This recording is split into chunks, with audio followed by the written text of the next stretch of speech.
My younger brother a few summers ago in a quiet forested state park in New Hampshire. I've gone camping plenty of times, but this trip left me with an uneasiness I still can't shake. I'm not saying what happened was supernatural, but it definitely wasn't normal. It was late July, I was 19, and my brother Jake was 17. We were doing a 2-day camping trip before college started.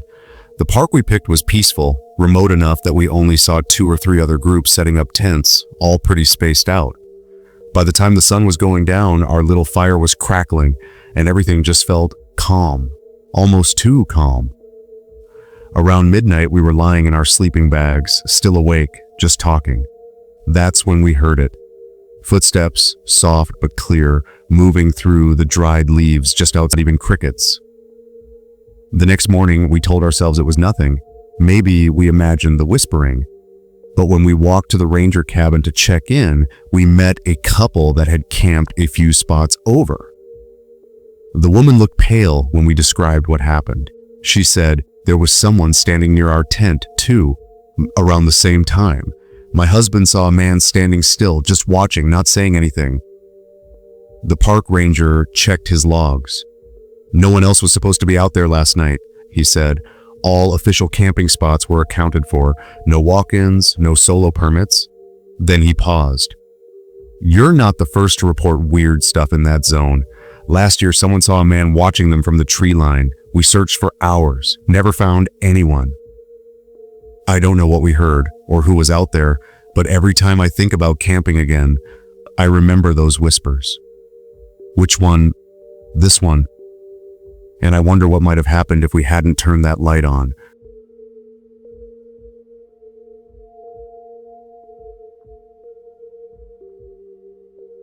When I was staying alone at my family's lake house in northern Maine. It's a quiet place, way off the main road, surrounded by forest, and sitting right on the edge of a still, deep lake. My family's owned the place for years. But after what happened that weekend, I haven't been back since. I got there on a Friday afternoon. My parents and sister were supposed to join me Saturday, but I wanted one peaceful night alone. Read, fish, drink a bit. The sun was still out when I unpacked. Everything felt calm. Around 9 p.m., I turned off most of the lights, opened the windows, and just sat with a cold drink, listening to the water lap against the dock. It was the kind of silence you don't get in the city, but that silence eventually felt too quiet. Around 2:30 a.m., I was lying on the couch near the big front window, half asleep. That's when I heard it. Footsteps, slow, soft, crunching against the gravel outside the cabin. I sat up straight. I hadn't imagined it. Then came the creak of the wooden deck. And then I saw it. A face. Right outside the window. Pale, wide eyes pressed close. Just staring. I jumped up and turned on every light. By the time I looked back out the window, the face was gone. I grabbed a flashlight and stepped outside, heart pounding, sweeping the beam across the yard. Nothing, just empty woods and a quiet lake. But as I turned to go back inside, I noticed something. Wet footprints on the wooden boards, leading away from the window toward the water. The next morning, I checked the security camera near the front door. It records motion-activated clips and backs them up automatically. But for the entire hour between 2 and 3 a.m., the camera feed had glitched. Nothing but static and pixelated noise. Every other night was fine. Just that night was wiped. But that's not what disturbed me the most. The system logs showed movement was detected right in front of the window. 14 separate motion alerts, all in under 10 minutes. I told my parents the next day. They didn't seem surprised.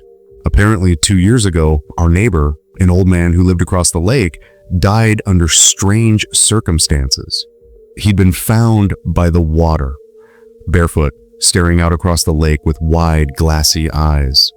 Since then, people in nearby cabins said they'd seen someone watching from the trees late at night, sometimes even walking on water, but always disappearing before morning. I still have the cabin keys, but I've never been back since. I'm not sure what I saw that night, but I know this. That face, staring through the window. It wasn't just looking at me, it was waiting.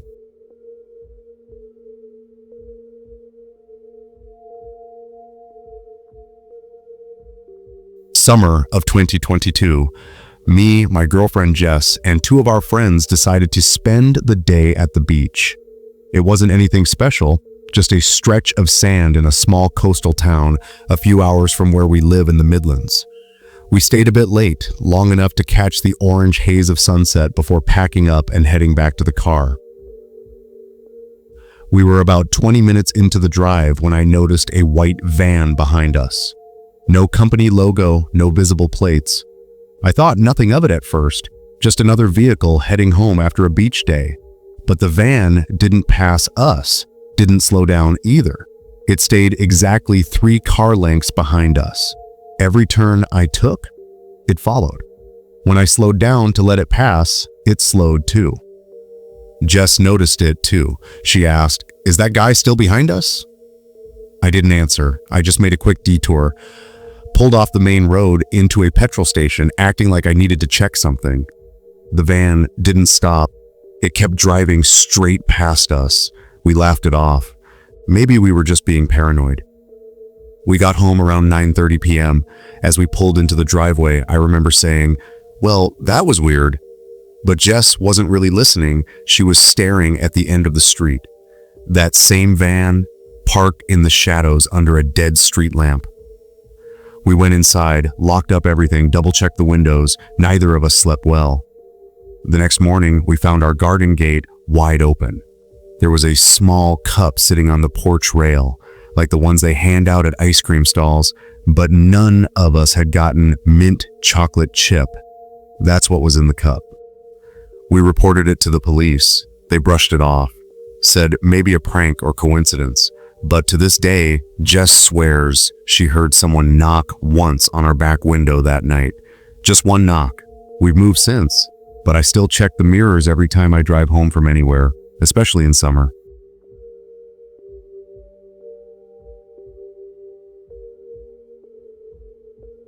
I live alone, just me and my dog Cooper, and I have a pool. Nothing fancy, just one of those backyard in-ground ones with the lights installed around it.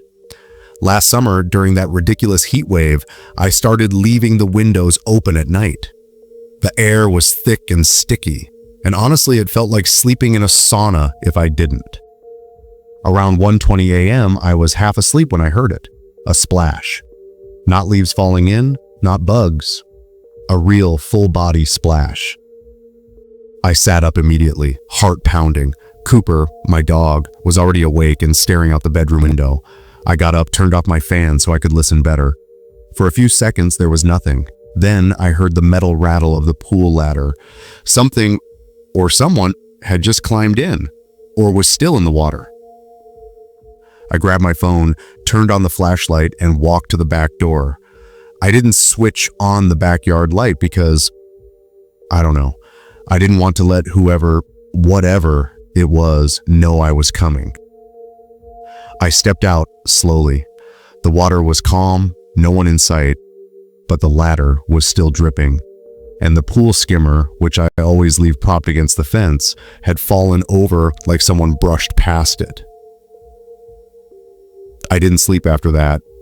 Next morning, I checked the security camera feed. At 1:17 a.m., there was movement. The pool lights came on automatically, motion activated, and someone or something was in the deep end, just standing, completely still, chest deep. For 23 minutes, it never moved. And then, it just sank. Straight down, no ripples, no bubbles. I called the police. They reviewed the footage but said it was too dark and too blurry to identify anything. No break-in, no footprints. They suggested it might have been a trespasser or a prank. But I drain the pool every winter now, and I don't open my windows at night, ever again.